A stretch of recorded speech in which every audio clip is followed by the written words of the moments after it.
परम शांति बापूजी आपका स्वागत है। और आज हमारे पास एक क्वेश्चन ये है कि मृत्यु को किसने बनाया, मृत्यु का सर्जन किसने किया, क्यों किया। जैसे भारत के शास्त्रों में ये कहानी है, सनातन शास्त्रों में कहानी है कि ब्रह्मा जी ने मृत्यु को तब बनाया जब धरती पे बहुत पॉपुलेशन हो गई और धरती पे इतना बोझ हो गया कि धरती पे इतना बोझ बढ़ने के कारण जो है नेगेटिविटी बढ़ने लगी और इसीलिए उनका मृत्यु को उनको बनाना पड़ा। और उसके लिए एक स्टोरी है, लेकिन आप इस घटना को किस तरीके से आप समझाएंगे।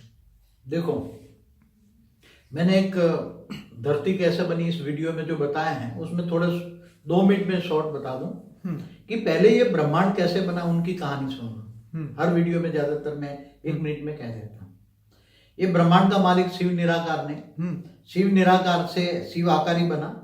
शिव ने फिर शक्ति को रचा, शिव शक्ति ने मिलकर विष्णु को रचा, विष्णु की नाभि से ब्रह्मा निकला। ब्रह्मा ने संकल्पों द्वारा सप्तर्षि बनाए, 7 लोक बनाए। और वो जो पहले सप्तर्षि ने जो रचना की वो सब परम पुरुष थे।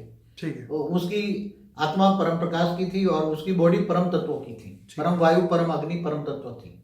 तो उसी टाइम बहुत ब्रह्मा का, ये ब्रह्मांड बने हुए ब्रह्मा का 50 साल पूरा हो गया। ठीक है। तो ब्रह्मा का 50 साल माना, ब्रह्मा का 1 साल माना 31 खरब 10 अरब 40 करोड़ साल जी। तो आज ब्रह्मा का ब्रह्मांड बने हुए, हमारा ब्रह्मांड बने हुए आज कितने साल हो गए? 31 खरब से मल्टीप्लाई 1240 खरब। नहीं, वो तो धरती बने हुए हैं। ओके। ये तो ब्रह्मांड बने हुए तो करीबन 1600 खरब साल हुआ। ब्रह्मांड बने हुए, हमारा ब्रह्मांड बने हुए। ठीक है। 31 खरब मल्टीप्लाई 50, फिर पीछे जो 31 खरब 10 अरब 40 करोड़ साल। ये तो धरती बने हुए ब्रह्मा के 40 साल हुआ। कितना? क्योंकि अब धरती क्यों बनी? पहले तो मिट्टी की दुनिया नहीं थी। पहले जो ब्रह्मांड बना वो तो परम तत्वों का था। ओके। जिनको हम फरिश्ता कहेंगे। और परम पुरुष ने परम प्रकृतियों को बना। परम पुरुष ने अपने अंदर से परम प्रकृतियां बनाई, जैसे विष्णु ने अपने अंदर से अपनी भुजाओं से लक्ष्मी बनाई।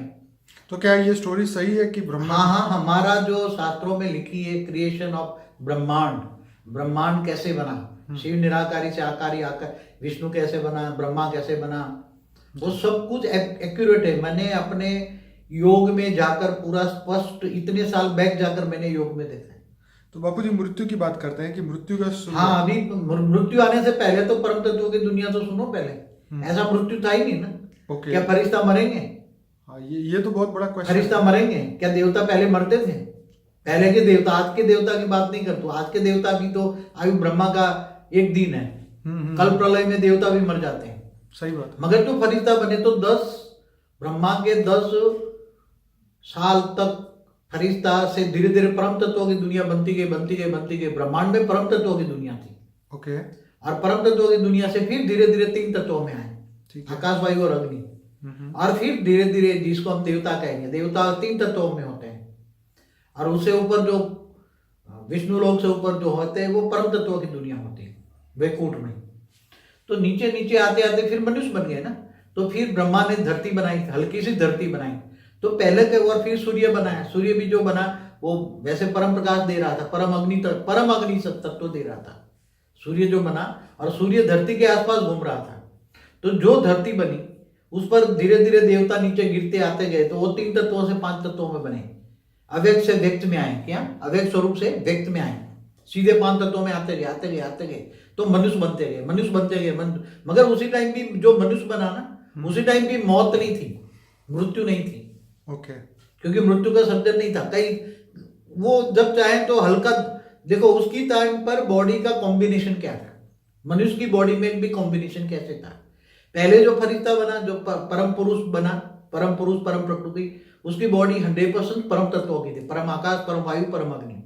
फिर देवताओं में थोड़ी आधी परम तत्व और आधी 3 तत्व। फिर गिरते गए तो मनुष्य में भी थोड़ी परम तत्वों का अंश था। बॉडी के अंदर हल्की परम तत्व, फिर उसके ऊपर 3 तत्व और उसके ऊपर 2 तत्व, जल और मिट्टी, हल्का था। तो जल और मिट्टी का आवरण बहुत कम था। आत्मा में शक्ति थी। इसलिए जब चाहे वो फिर वेग सोचते थे कि मुझे यहाँ से जाना है ऊपर, तो वेग से अवेग स्वरूप धारण करके ऊपर चले जाते थे। दूसरे लोग, तीसरे लोग, चौथे लोग में चले जाते थे। आत्माओं में शक्ति थी। मगर धीरे धीरे ये ब्रह्मा के 10 साल तक तो मनुष्य थे ही नहीं। ठीक है। इसलिए मौत नहीं था शुरू के ब्रह्मा के पहले 10 साल। ठीक फिर बाद में 10 साल तक ये प्रोसीजर चलते रहे, तो 10 साल तक भी मृत्यु नहीं थी, धरती पर भी मृत्यु नहीं थी। 10 साल तक अच्छी सृष्टि थी धरती पर भी। ओके। फिर 10 साल के बाद माना ब्रह्मा के 20 साल के बाद जो मनुष्य में परम तत्वों की मात्रा 0 हो गई और 3 तत्व और 5 तत्व रह गए अंदर। ठीक है। और धरती तत्व जल और मिट्टी भारे बनने लगी, बहुत भारे बनने लगी। ठीक है। और मनुष्य फिर धीरे धीरे फिर सतयुग त्रेता द्वापर कलयुग शुरू हो गया। ठीक है। इससे पहले भी सतयुग त्रेता द्वापर कलयुग नहीं हुआ। ठीक है। तो बाद में धीरे धीरे मनुष्य नीचे आता गया, मनुष्य नीचे आते गए, मनुष्यों की संख्या भी बढ़ती गई, जीव मात्र प्राणी भी बनते गए। ठीक है। तो क्योंकि सर्जन करते गए, मनुष्य ने भी प्राणी मात्रों का भी संकल्प किया अपने मनोरंजन के लिए। ठीक है। तो धरती पर जो आता गया वो मर नहीं सकता था, ऊपर जा नहीं सकता। पहले तो इच्छा मृत्यु था ना, जब चाहे तो संकल्प किया, व्यक्त से अव्यक्त बन के चले गए। 5 तत्वों से 3 तत्वों में और 3 तत्वों से ऊपर परम तत्वों में कन्वर्ट होकर ऊपर चले जाते थे। आत्मा में शक्ति थी, तो बॉडी में शक्ति थी। ओके। मगर जैसे जैसे आत्मा में शक्ति खत्म होती गई, आत्मा तमो प्रधान बनती गई। पहले सतो थी, सतो से रजो, रजो से तमो बनी। तो धरती पर अब उसको तो फिर ब्रह्मा ने फिर यमराज की यमलोक की स्थापना की, फिर मृत्यु बनाई ना। फिर यमराज का काम क्या हुआ, वो यमदूत भेजते थे धरती पर। हाँ। और इंसानों को, इनकी आत्मा को खींच के यमलोक में लाते थे। फिर इसकी यमलोक में इसका हिसाब किताब होता था, चित्रगुप्त बनाया, उसके चौपड़े हिसाब किताब होता था। फिर ऊपर स्वर्ग में भेजते, फिर नरक भी नीचे बनते गए, नरक भी बनते गए। बाबूजी उस समय सतयुग में कहते हैं कि आयु 1 लाख साल थी, फिर वो 10,000 साल। हाँ। सतयुग में तो अभी की शास्त्रों में अभी की बात है।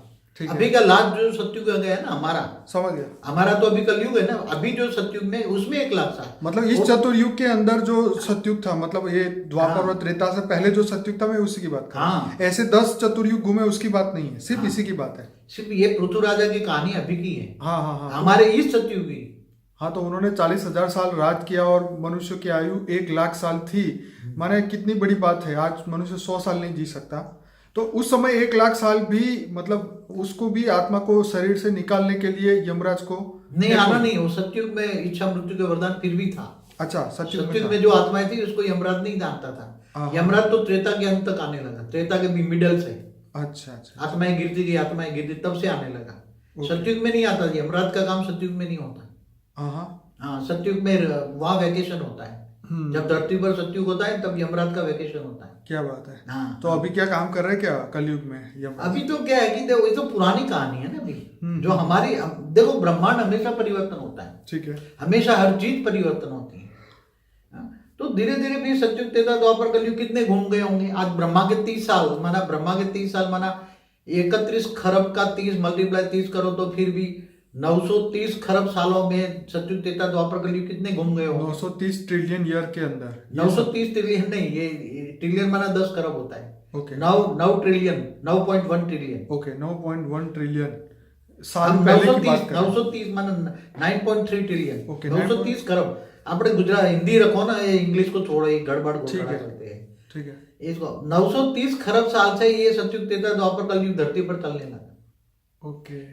फिर 4 युग में अर्ध प्रलय, प्रलय, कल प्रलय, महाकल प्रलय होने लगा। फिर तो जब कहते हैं कि ब्रह्मा जी ने मृत्यु को बनाया तो उसके साथ में उसको मतलब आशीर्वाद भी दिया कि भाई तुझे श्राप ना लगे, या जो भी स्टोरी है, तो उस हिसाब से उन्होंने ये भी बोला कि भाई अब मनुष्य जो बूढ़े भी होंगे, पहले तो नहीं होते होंगे, जब 1 लाख साल की आयु थी तब तक तो इंसान में मतलब उस समय इतनी जल्दी बुढ़ापा नहीं आता होगा, या युवावस्था ज़्यादा रहती होगी उस समय की अवस्था। देखो, जब आत्मा आज भी तपस्या करके ऊपर चली जाती है और मनुष्य बन जाए दोबारा, तो वैसे ऊपर जाने वाली आत्मा फिर धरती पर मनुष्य अवतार में नहीं आती।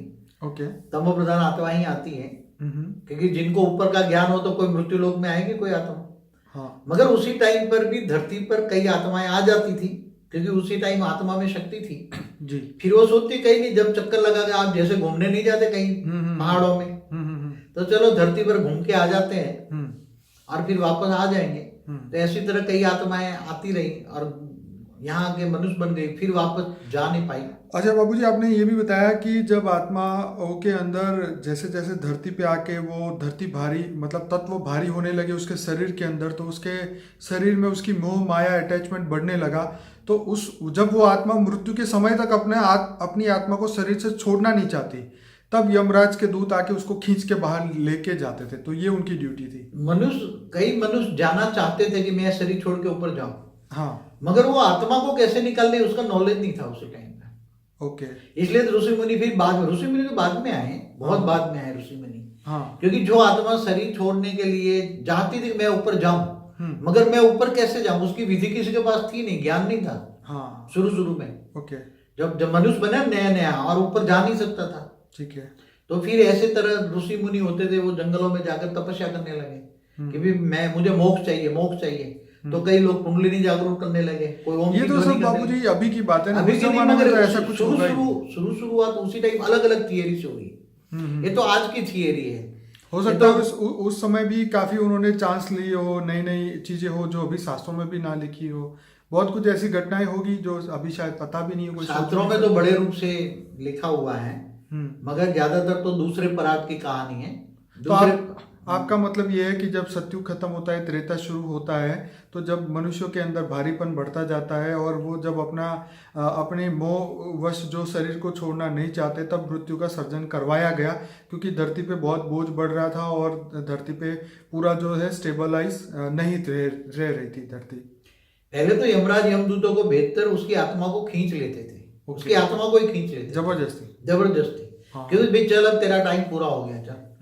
क्योंकि कोई तो अपने आप तो जाना चाहेगा नहीं, क्योंकि माया में फंसे थे। तो बाबूजी मनुष्यों की बात नहीं, हम जानवरों की भी बात करेंगे कि क्या इस जीव योनि के अंदर भी यमराज का काम था कि उसका समय, यमराज का काम मनुष्य योनि में था। जानवरों की क्या हुई मैं बताऊं। जानवरों में कई प्रकार के जानवर बढ़ते गए, अब उसको तो कैसे मौत ले। हाँ, तो कोई जानवरों का काम यमराज का नहीं था।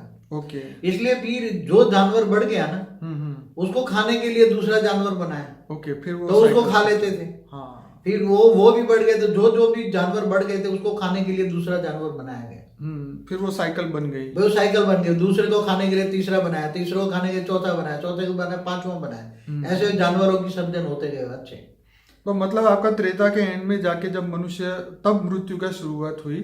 सतयुग में इच्छा मृत्यु था, अब कलयुग के अंदर तो इच्छा मृत्यु जैसी बात ही नहीं है, क्योंकि हॉस्पिटलों में लाखों लोग सड़ रहे हैं, उनकी मौत भी नहीं आती क्योंकि उनके कर्म बंधन बहुत बाकी है, और शायद यमराज भी कुछ हेल्प नहीं करते होंगे उनकी। अभी तो यम लोग भी, अभी तो सब बदल गया ना। ओके। जब धरती पर सारी राजाशाही खत्म हो गई, सारी धरती पर है राजाशाही कहीं नहीं, या तो डेमोक्रेसी है, क्या तो कहीं फिर जो चाइना देश में जो अलग है व्यवस्था, मगर राजाशाही तो खत्म हो गई ना। तो धरती पर जो परिवर्तन आता है वो सूक्ष्म लोक से परिवर्तन आता है। तो बाबूजी मृत्यु के बारे में कुछ और कहना चाहेंगे इस वीडियो में? नहीं, बस मृत्यु के बारे में यही कि हम लोग का काम, यमराज का काम यही था। चलिए बाबूजी, आपका जो यमलोक का जो वीडियो है वो जरूर से देखें ताकि और लोगों को और आइडिया मिले। बहुत बहुत धन्यवाद। परम शांति।